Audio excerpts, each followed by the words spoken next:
Assalamualaikum warahmatullahi wabarakatuh. Jumpa lagi dengan saya di Abil Maiwa Channel. Jadi teman-teman, channel ini merupakan channel pendidikan tempat kita berbagi tentang aplikasi pendidikan, Microsoft Office, serta tips dan trik komputer. Jadi pada video kali ini teman-teman ya, kembali lagi admin akan mencoba mengupdate informasi terbaru seputar perkembangan P3K Guru formasi tahun 2023. Yang mana yang akan kami bahas di sini itu terkait dengan pola penempatan untuk P2 dan P3 setelah penempatan pelamar prioritas 1 atau setelah pelaksanaan tes CAT BKN tahun 2023 ini. Yang mana di sini kita sudah berada di layar monitor, yaitu terkait dengan alur seleksi P3K Guru tahun 2023. Tapi sebelum kita lanjut teman-teman ya, bagi rekan-rekan guru yang baru pertama kali mampir di channel ini, jangan lupa tekan tombol subscribe-nya dan aktifkan lonceng notifikasinya agar setiap hari Bapak Ibu bisa mendapatkan update terbaru seputar perkembangan P3K Guru formasi tahun 2023. Baik, sebagaimana kita lihat di sini terkait dengan pola penempatan untuk P3K Guru 2023, yang mana kalau kita lihat di sini teman-teman ya, untuk pelamar prioritas 1 itu nantinya langsung di sini ya, langsung di alur sini teman-teman ya. Pelamar prioritas itu langsung di pengumuman hasil seleksi ya. Jadi di sini langsung penempatan ya, diurut berdasarkan pemenang untuk mengisi kuota formasi ya. Jadi pelamar prioritas 1 ini langsung pengumuman hasil seleksi.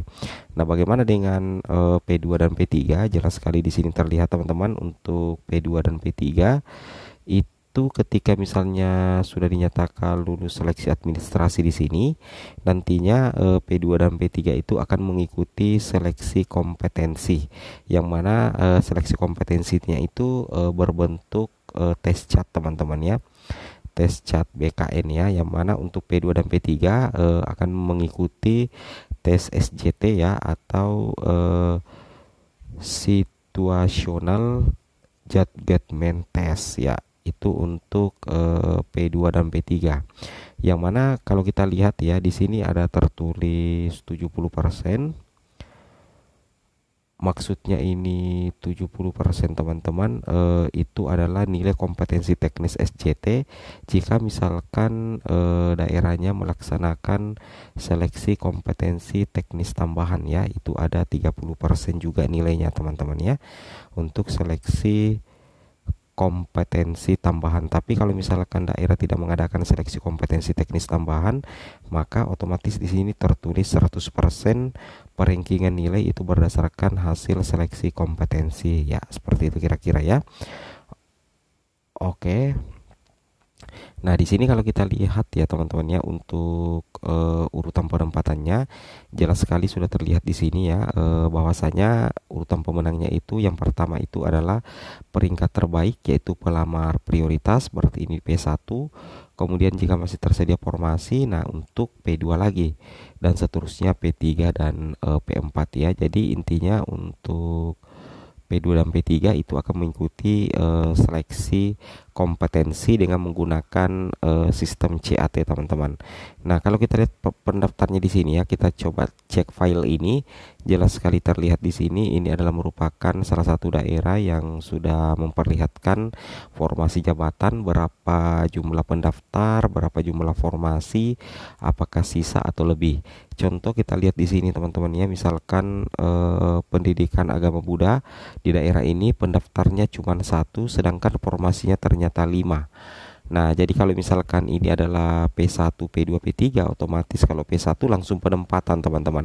Tapi kalau misalkan P2 atau P3, berarti harus mengikuti tes CAT BKN dulu tanpa saingan, dan sangat berpeluang sekitar ya 99% lah ya, P2 dan P3 kalau kondisinya pendaftar 1 formasi 5 itu bakalan lulus teman-teman. Kenapa? Karena P2 dan P3 hanya butuh nilai aja teman-teman, hanya butuh menggugurkan kewajiban untuk untuk mengikuti tes CAT. Kenapa? Karena tidak ada saingan. Berarti kalau tidak ada saingan, otomatis ketika mengikuti tes CAT, berapapun nilai yang dia dapatkan, yang penting linear dengan formasi, maka bakal dinyatakan lulus.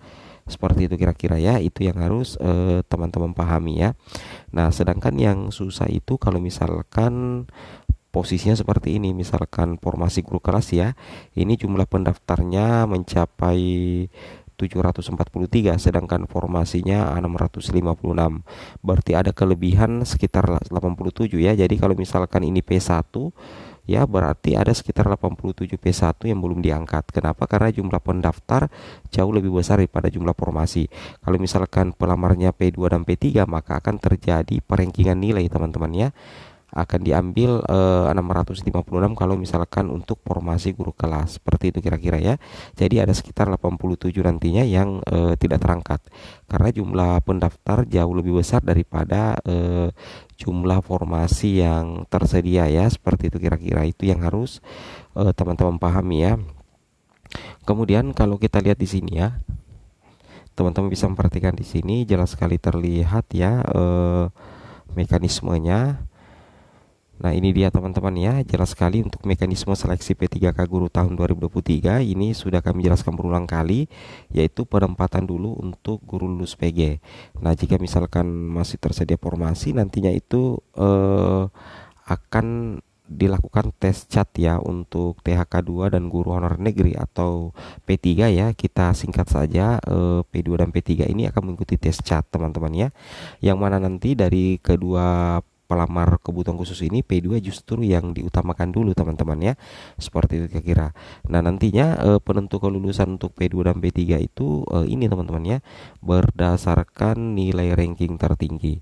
Nah, yang perlu teman-teman ketahui juga di sini bahwa untuk penempatannya nanti itu nantinya terpusat di Dinas Pendidikan. Ya, berdasarkan di sini file resmi ini, di sini dikatakan bahwasanya untuk seleksi tahun 2023 nantinya di sini dikatakan formasi seluruhnya itu pada Dinas Pendidikan ya. Seperti itu kira-kira ya.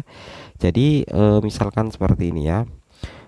Di instansi itu memiliki 4 formasi ya. Jadi ada 4 formasi tersebar di 4 sekolah, masing-masing satu kebutuhan. Ternyata dibuka 2 formasi di instansi ya. Jadi keempat sekolah ini sebenarnya punya kebutuhan teman-teman ya, punya kebutuhan, tapi ternyata yang dibuka formasi cuma 2. Ya, cuma 2 ya. Nah, kemudian setelah dilaksanakan tes CAT BK untuk P2 dan P3, maka didapatkanlah pemenang ini. Misalkan P3 ya, P3 didapatkan pemenang di sekolah C dan didapatkan pemenang di sekolah D. Kalau memang di sini masih terdapat kebutuhan, maka nantinya formasi itu akan didistribusikan oleh Dinas Pendidikan ke sekolah C atau sekolah D. Tapi kalau misalkan tidak ada kebutuhan formasi di sini, maka pemenang yang ada di sekolah C dengan sekolah D itu akan dicarikan sekolah yang memang masih membutuhkan guru.